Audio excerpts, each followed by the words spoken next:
यदा यदा हि धर्मस्य ग्लानिर्भवति भारत।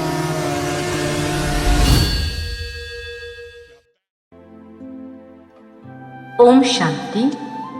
3 जुलाई 2022 अव्यक्त बाप दादा के महावाक्य। Revise date 10/1/91। वाणी का टाइटल 4 सत्ताओं के बैलेंस से बाप समान संपन्न और संपूर्ण बनो। आज सर्वशक्तिमान बाप दादा अपने सर्व बच्चों की विशेष शक्तियों को देख रहे हैं। आज के विश्व में विशेष 3 शक्तियां हैं। एक धर्म सत्ता, दूसरी राज्य सत्ता, तीसरी विज्ञान की सत्ता। लेकिन आप ब्राह्मण आत्माओं में 4 सत्ताएं हैं। पहली 3 सत्ताएं तो है ही, साथ साथ चौथी सत्ता है श्रेष्ठ कर्मों की सत्ता। आज के विश्व में इस चौथी सत्ता की कमी है। इसको ही कहा जाता है श्रेष्ठ चरित्र की सत्ता।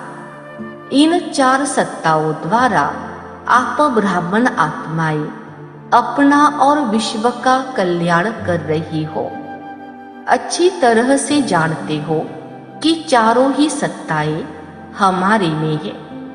चारों ही है, वह सिर्फ एक धर्म की सत्ता है। धर्म सत्ता अर्थात सदा श्रेष्ठ सुखी खुशनुमा जीवन जीने की कला। इसको ही धर्म अर्थात धारणा कहा जाता है।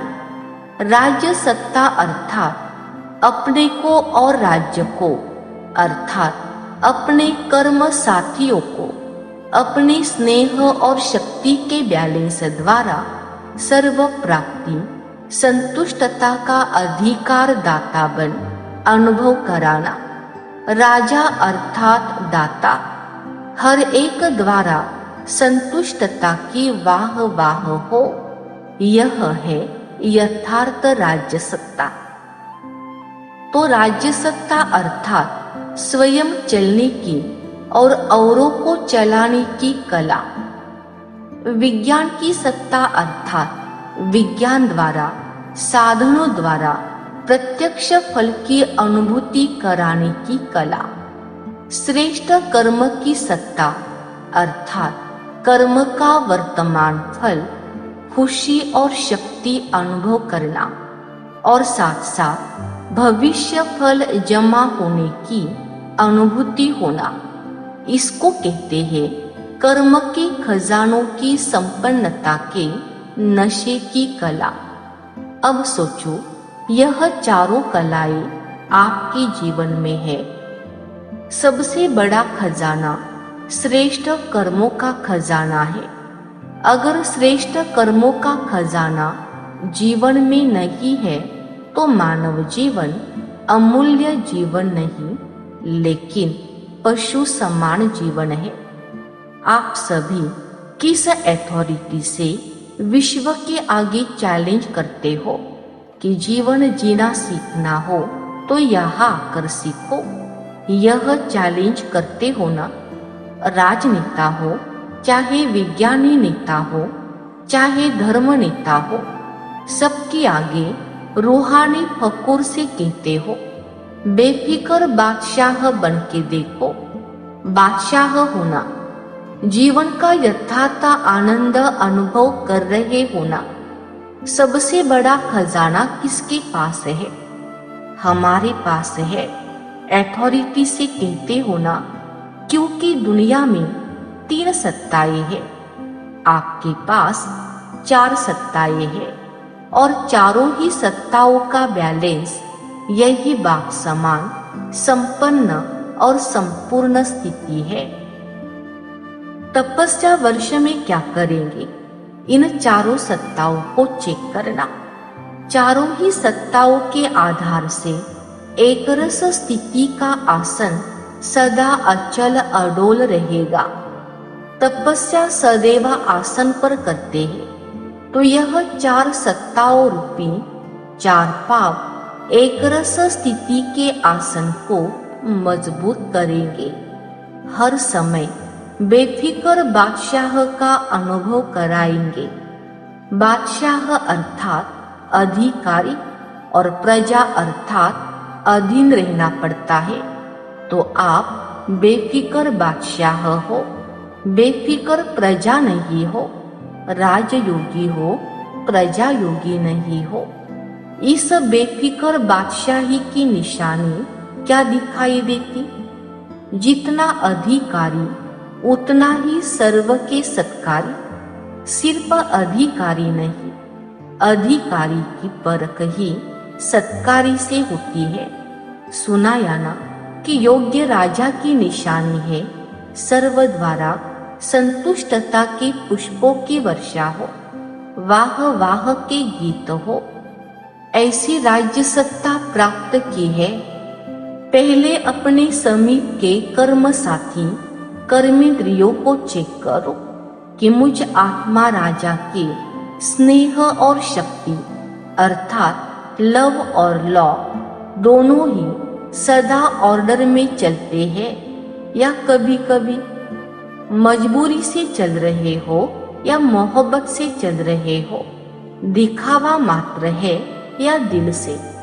ऐसे ही सारे दिन की दिनचर्या में अपने कर्म संबंधी या कर्म के साथियों को देखो। उसके साथ सर्व संपर्क में आने वाली आत्माओं को देखो कि मुझ राज्य अधिकारी आत्मा द्वारा कितने परसेंट में और कितने संतुष्ट हर्षित रहे। वह है राज्य सत्ता की यथार्थ अनुभूति। विज्ञान की सत्ता की चेकिंग कैसे करेंगे? हद का विज्ञान हद के स्थूल साधनों द्वारा सुख आराम की अनुभूति कराते हैं। आपका विज्ञान है योग शक्ति। योग बड़े से बड़ा विज्ञान है। वहाँ है साधन और यहाँ है साधना। आत्मा को मन और बुद्धि की साधना द्वारा कितना दूर लेकर जाते हो। हद के विज्ञानी सूर्य तक नहीं पहुंच सके और बेहद के विज्ञानी चंद्रमा सूर्य से भी पार मन और बुद्धि की साधना द्वारा कितने समय में पहुंचते हो और कितना खर्चा लगता है। समय को कहते हो टाइम इज मनी। स्थूल मनी तो नहीं लगती, लेकिन टाइम की मनी भी नहीं लगती। तो कितना बड़ा विज्ञान है। वह एयर कंडीशन द्वारा सुख देते, आराम देते और आप साधना द्वारा जब चाहो तब शीतल स्थिति का अनुभव करो। जब चाहो तब ज्वाला रूप का, शक्ति रूप का अनुभव कर सकते हो। हद का विज्ञान थोड़े समय के लिए आराम देने के निमित्त बनता है, लेकिन आप सदा आराम में रहते हो। अच्छा, आज का वरदान। आत्मिक वृत्ति दृष्टि से दुख के नाम निशान को समाप्त करने वाले सदा सुखदायी भव। विस्तार। ब्राह्मणों का संसार भी न्यारा है तो दृष्टि वृत्ति सब न्यारी है। जो चलते फिरते आत्मिक दृष्टि, आत्मिक वृत्ति में रहते हैं, उनके पास दुख का नाम निशान नहीं रह सकता, क्योंकि दुख होता है शरीर भान से। अगर शरीर भान को भूलकर आत्मिक स्वरूप में रहते हैं तो सदा सुख ही सुख है। उनका सुखमय जीवन सुखदायी बन जाता है। वे सदा सुख की शैया पर सोते हैं और सुख स्वरूप रहते हैं। स्लोगन। खुद को देखो और खुद की कमियों को भरो, तब खुदा का प्यार मिलेगा। अच्छा, ओम शांति।